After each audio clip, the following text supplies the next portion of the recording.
E. My parents sold my late father's truck to fund my sister's vacation, so I took legal action, won everything back, and left them with nothing but regret. I'm a 29-year-old guy, and my father was the only person who ever truly believed I'd build something great. He wasn't the kind of man who said much, but his actions spoke louder than anyone's words ever could. Every Saturday, he'd toss me the keys to his old pickup truck, a faded blue '89 Ford with a dented door and the smell of engine oil baked into the seats, and say, "Come on, kid, let's make something work today." That truck wasn't just transportation, it was our bond. We fixed fences with it, hauled scrap for the shop, and sometimes just drove with no destination, windows down, listening to the hum of the engine.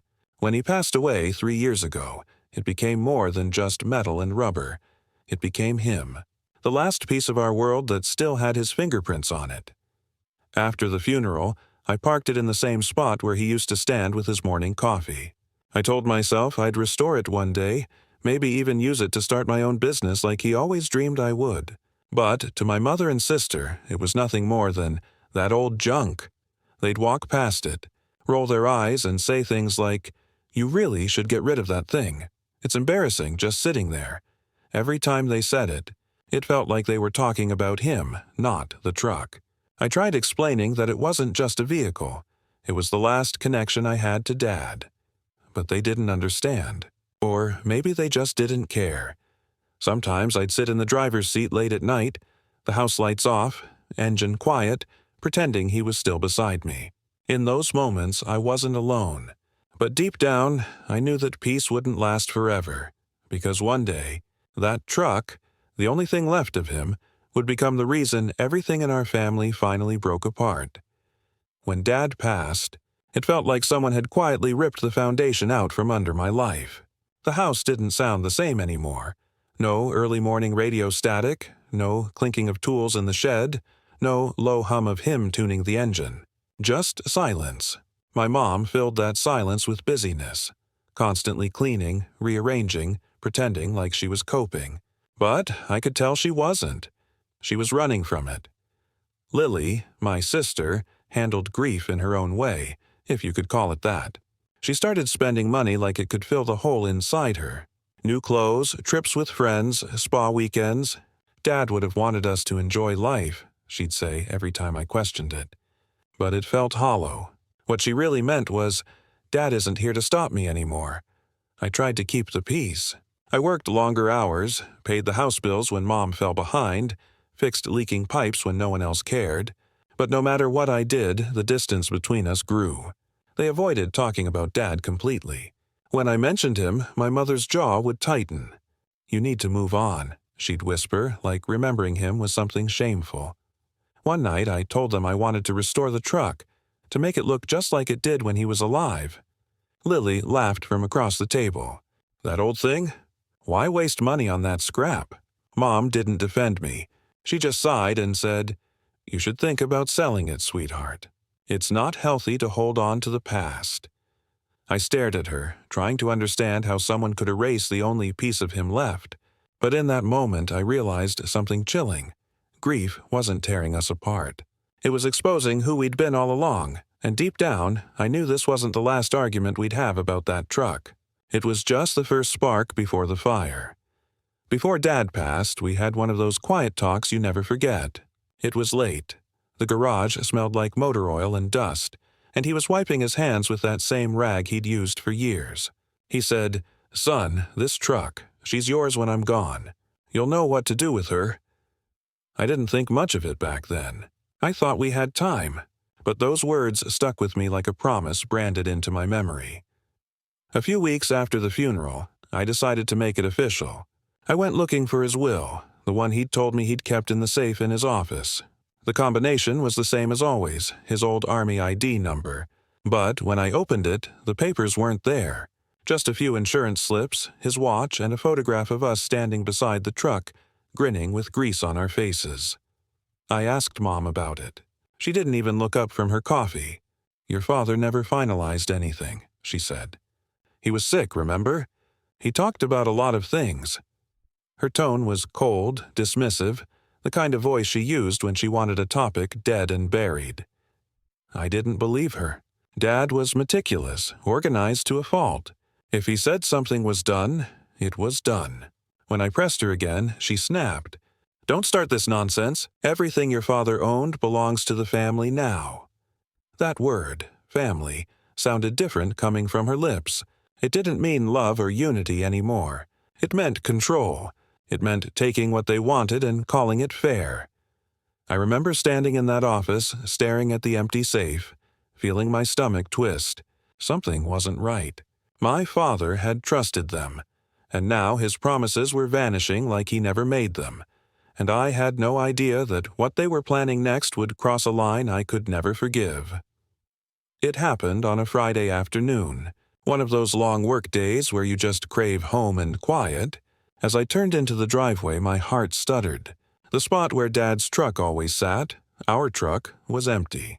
I blinked, thinking maybe Mom had parked it elsewhere, but the oil stain on the concrete looked fresh, exposed, almost mocking me.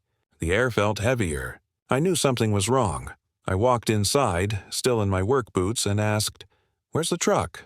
Lily was on the couch scrolling through her phone, legs crossed, a smirk on her face. "Oh, that old thing? Relax, we sold it." For a second, I didn't even understand the words. My mother appeared from the kitchen, holding a mug of tea like it was any other day. "It was time, honey. No one was using it. Besides, it was falling apart," my voice cracked. "You sold Dad's truck? Without telling me?" Mom sighed, annoyed more than guilty.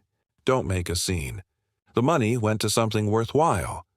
I stared between them, a sick feeling twisting in my chest. What did you use it for?" Lily grinned. "I'm going to Europe next month. Dad would have wanted me to live my life." It felt like someone had punched the air out of my lungs. My father's memory, sold for a vacation selfie. The truck wasn't just metal. It was years of sweat, laughter, and lessons he'd passed down to me. And now it was gone, just like that, because they wanted a few pictures under the Eiffel Tower. I didn't yell. I didn't move. I just stood there, numb, watching them sip tea and scroll like nothing sacred had been destroyed. That night, I sat in the empty driveway until the streetlights flickered on. The silence was deafening. Something inside me cracked, and for the first time I realized this wasn't grief anymore. This was betrayal. I don't remember walking back into the house that night, just the sound of my heartbeat pounding in my ears. Mom and Lily were at the dinner table, laughing at something on Lily's phone. The sound felt wrong, out of place, almost cruel. I slammed my hands on the table so hard the plates rattled. "You sold his truck," I said, my voice shaking. "You had no right." Mom didn't even flinch. "Don't raise your voice at me," she said sharply. We needed to let go, and that truck was doing nothing but taking up space. Taking up space? I could feel my throat burning. That truck was Dad. It was his life's work, his memory, everything he left behind. And you sold it like junk for your little vacation? Lily rolled her eyes. "Oh, come on. You're being dramatic. It's not like it was some kind of shrine." I turned to her, my voice low and trembling. "You used his money that wasn't even yours, to go take selfies in Paris?" Her smirk faltered for a second, but she covered it with that same fake confidence. "Dad wanted us to live. You're the one who's stuck in the past." Mom stood up, arms crossed. "Enough. This obsession with your father's truck isn't healthy. You need to stop blaming everyone else for how you feel." That broke me. Blaming everyone else? I'm the only one who actually respected him. The room went silent. For a moment, all I could hear was my own breathing, ragged, uneven. Then Mom looked at me with this cold, dismissive stare and said, "Your father isn't here to argue anymore. Let it go." Something inside me snapped. Years of being the quiet son, the peacemaker, the one who worked while Lily got spoiled. I was done. I pointed toward the door. "No, I'm not letting it go. You took what wasn't yours, and I'll make sure you answer for it." And as I walked out that night, my hands still trembling, I made myself one silent promise. If it was the last thing I ever did, I'd get that truck and my father's respect back. I barely slept that night. Every creak of the house felt like a reminder of what they'd done. I sat in the garage until dawn, staring at the empty space where Dad's truck used to sit. Then I noticed something I hadn't paid attention to in years. A dusty wooden box tucked behind the workbench marked in my dad's handwriting. For my son. My heart started pounding. I dragged it into the light, coughing from the dust. Inside were stacks of old maintenance records, photos of Dad and me working on the truck, and beneath them, a manila envelope sealed shut. The handwriting on it was shaky but unmistakable. Legal transfer of ownership. Truck. My hands trembled as I opened it. Inside was a notarized letter, signed and dated 6 months before he died. It stated that the truck was officially transferred to me, complete with registration and witness signatures. My father had known what he was doing. He'd made sure his promise was legally protected. I just sat there, staring at the papers, torn between heartbreak and fury. He'd trusted them to honor his wishes, and they'd betrayed both of us. This wasn't about grief anymore. It was theft. And now I had proof. When I confronted Mom later that morning, she froze for the first time. "Where did you find that?" she asked, her voice trembling. Lily scoffed beside her, trying to brush it off, but I saw panic flicker in her eyes. "You lied to me," I said quietly. "You both knew this was mine. You stole it anyway," Mom tried to recover. "We didn't mean any harm. It was just a car." I looked her dead in the eye. No, it was his word. And now it's evidence.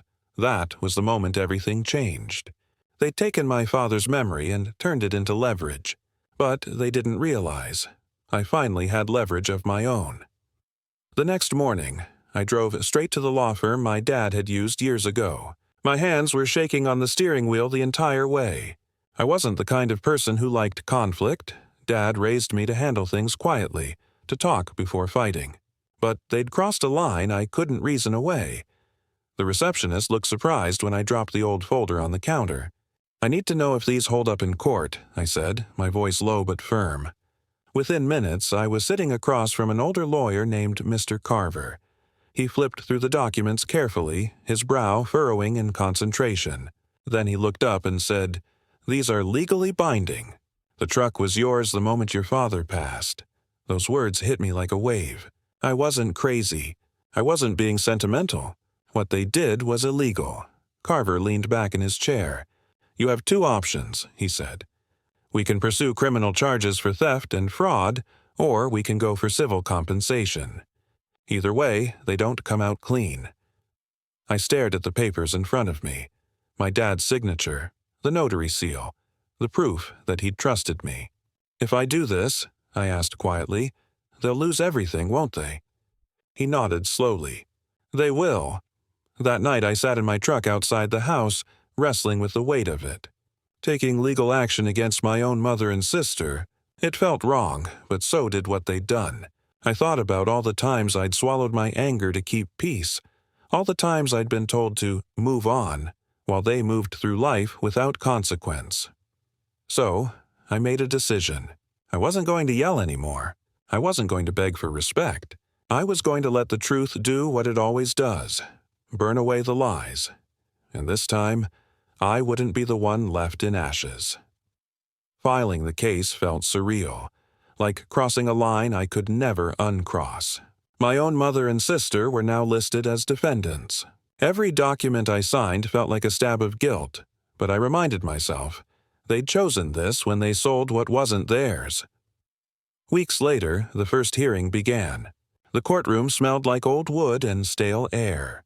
I sat across from them, Mom stiff in a gray blazer, Lily scrolling her phone like it was all a joke. When the judge entered, my stomach twisted, but Mr. Carver gave me a nod that said, "Stay steady." Their lawyer tried to paint me as an unstable son, obsessed with the past. Mom even cried on cue, saying she sold the truck out of love because I was stuck in grief. But then Carver pulled out the notarized transfer letter. He laid it flat on the table, the seal catching the light. The courtroom went dead silent. The judge adjusted his glasses. "Mrs. Carter," he said slowly, "this is a legal transfer. You had no right to sell the vehicle." Mom's face drained of color. Lily looked like she'd been slapped. For the first time, neither had anything to say. Carver continued, reading my father's words aloud. "I want my son to have what we built together." Hearing it broke something inside me, and healed something too. It was the first time in years my dad's voice had filled a room. The judge ruled in my favor before the session ended.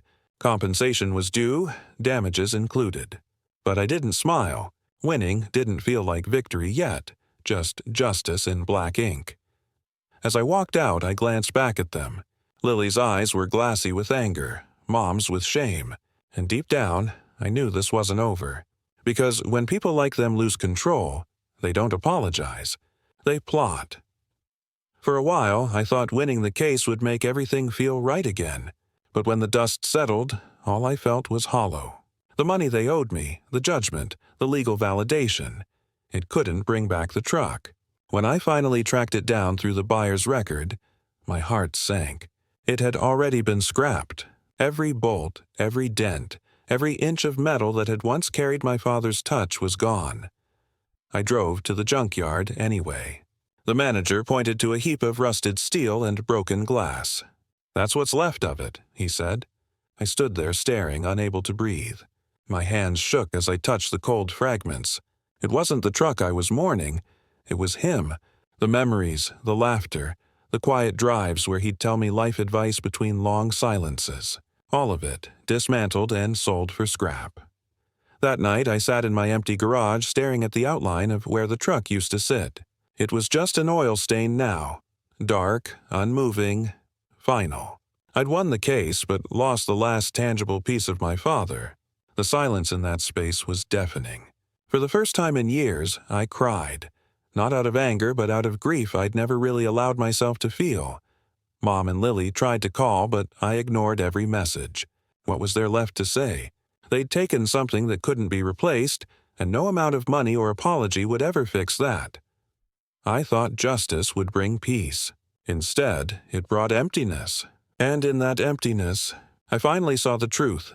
Sometimes winning doesn't heal you. It just shows you how much you've truly lost. But what I didn't know then was that this moment, this rock bottom, wasn't the end. It was the beginning of something stronger, something mine. A few weeks after the ruling, the financial fallout began. The court ordered Mom and Lily to pay restitution for the truck's sale and damages for fraud. They'd assumed I'd drop the case once I made my point, but the law didn't work that way. When the payment deadline passed, their lawyer contacted Carver, pleading for an extension. The judge denied it. I didn't gloat when the collections notice arrived. But I won't lie. It felt like balance finally tipping in my favor. They had to sell Lily's car first, then one of Mom's heirloom jewelry sets. When that wasn't enough, the house went up for sale. The same house where they once mocked me for holding on to memories was now being dismantled piece by piece. Lily called one night, her voice trembling with anger. "You're destroying our lives. We're family. How could you do this?" I stayed silent for a long moment before answering. "Family doesn't steal from the dead." She started crying, trying to twist it into guilt.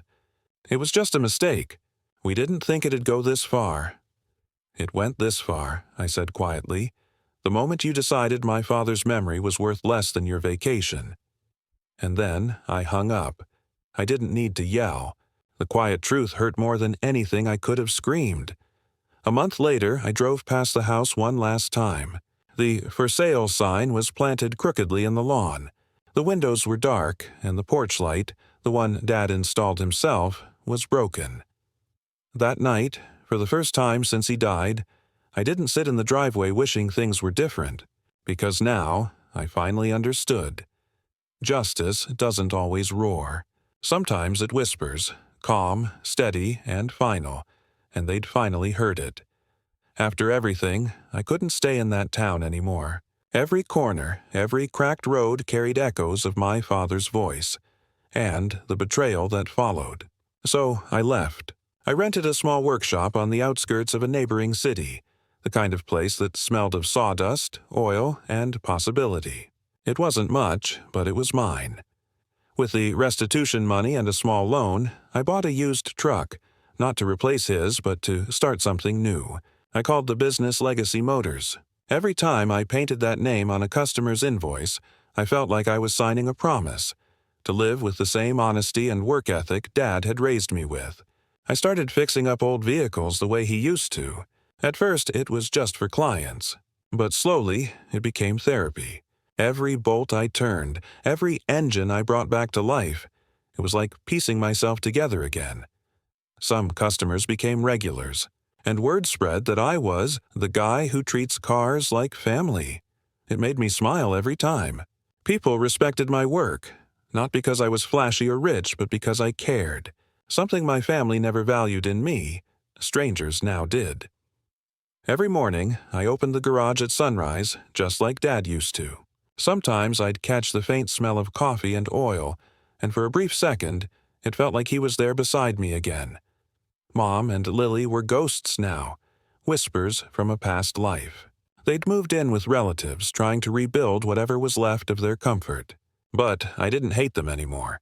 I'd stopped needing their apology, because somewhere between grief and revenge I found something better: peace.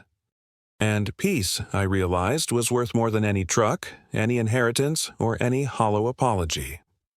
2 years later, I was closing up the shop when my phone buzzed with an unknown number. The message was short. "Mom's been asking about you. She's not doing well. Lily says she cries every night. Please call her." I stared at the screen for a long time, feeling nothing at first, just a dull ache where all the hurt used to live. I never called back. Some things are better left in silence, because I knew what that message really meant. It wasn't regret for what they did. It was regret for what they lost. They'd wanted control, validation, comfort. Instead, they ended up with guilt, distance, and a son who finally stopped being the one to fix things. That night, I drove out of town. The road stretched endlessly ahead, lit only by the glow of my truck's headlights. The wind through the open window felt like my father's voice again, steady, calm, proud. In the passenger seat sat an old photo I'd framed, Dad and me beside his original truck, both of us grinning like fools. I placed it on the dashboard where the sunlight would hit it every morning. I whispered, "We did it, Dad." Sometimes when customers ask why I named my business Legacy Motors, I just smile and tell them it's a family thing. I don't explain the heartbreak or the court cases or the years of silence, because the truth is, those things don't define me anymore. What defines me is what came after. The peace, the growth, the life I built from the wreckage. My father's legacy isn't just in the truck that's gone. It's in every choice I make now. And if my family ever wonders why I never came back, I hope they realize something simple. They sold a truck for a vacation. But I built a life they can never afford.